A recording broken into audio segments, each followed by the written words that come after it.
Jimbo's Garage. Good afternoon, ladies and gentlemen, and welcome back to Jimbo's Garage. Well, today we're going to be doing a little modifications to my welding table here. But before we get started, I got a little story behind this thing I'd like to tell you. About a year ago, prior to me doing any videos at all, I decided it was time for me to build a welding table. So I went down to the metal supply store, loaded my truck up with what I got here for the plate and the 2.5-inch tubing to build this thing. Brought it back, unloaded everything right here on the floor. And back then, all I had was my Miller Maxstar 150, little portable stick welder, and I decided that's what I wanted to use to put this thing together. And it took me, I don't know, a couple of evenings to weld everything up and get it all together before I realized this thing weighs about 750 pounds. And then it was going to take 4 or 5 of my buddies to flip this thing over and get it right side up. So I ended up getting my buddies over here. We flipped this thing right side up and it landed right where it is right here. And ironically, it's almost in the perfect position. As a matter of fact, without just moving it an inch or here, inch or there, in either direction, it's perfect right where it sits. I like the distance between both of my workbenches here. I have plenty of access around, and it's worked well for the last 6 or 8 months. So with that said, a couple of things I do want to do is this thing is actually out of level by a 1/2 inch, and it is not anchored to the ground, although it weighs about 700 pounds, 750 pounds. It doesn't really move around. However, I did have a metal project in here a few months ago that each beam was 200 or 300 pounds a piece, and I had them on here, and it did move around a little bit. So I thought what I want to do, level the thing out, anchor the thing to the ground, and so this is how we're going to do that. Since it's a 1/2 inch out of level, I went down to the metal supply store and picked up this scrap piece of 1/2 inch plate.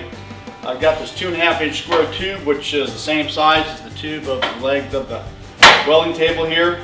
I've marked it out, or you get the plasma cutter, and we're going to cut these 2 pieces of 1/2 inch plate out. I'm going to jack the table up here. We're going to slide them underneath the bottom of the legs. I'm going to weld them on, and then I'm going to take this little bracket right here, this little L bracket. It's got a 3/8 hole in it, and I'm going to weld that to the leg, and then take the rotor hammer and anchor it with these Hilti screw anchors right to the ground, right to the concrete floor. And when I do that, this thing is never going to move, and it'll be perfectly level, and that's what I want to do. So with that said, let's do it. All right, we got started right here, and I have to say I got a little anxious with the plasma cutter. I'm used to cutting a little bit thinner plate. This is a 1/2 inch thick plate. I might have been dragging a little bit too quick, but hey, we got through it.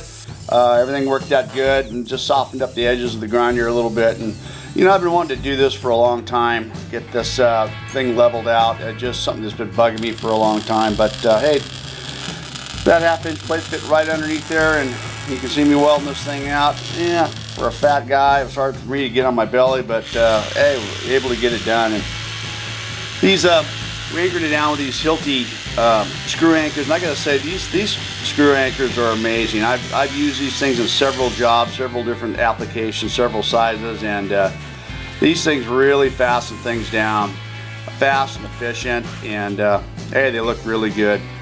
Anyways, we were able to get it all done, and you know what, when it was all said and done and I put the level on it, it wasn't perfectly level, but it was about a 1/16 out and about 6 feet, but you know what, I could probably live with that.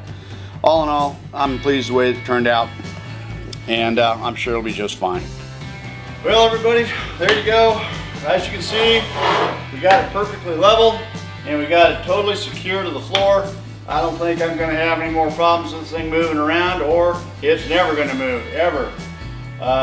So there you go. I can't wait to try everything out nice and level. I don't have to worry about anything. And anyways, I hope you enjoyed this video. Thanks for watching. Don't forget to rate, comment, subscribe for more. See you next time on Jimbo's Garage.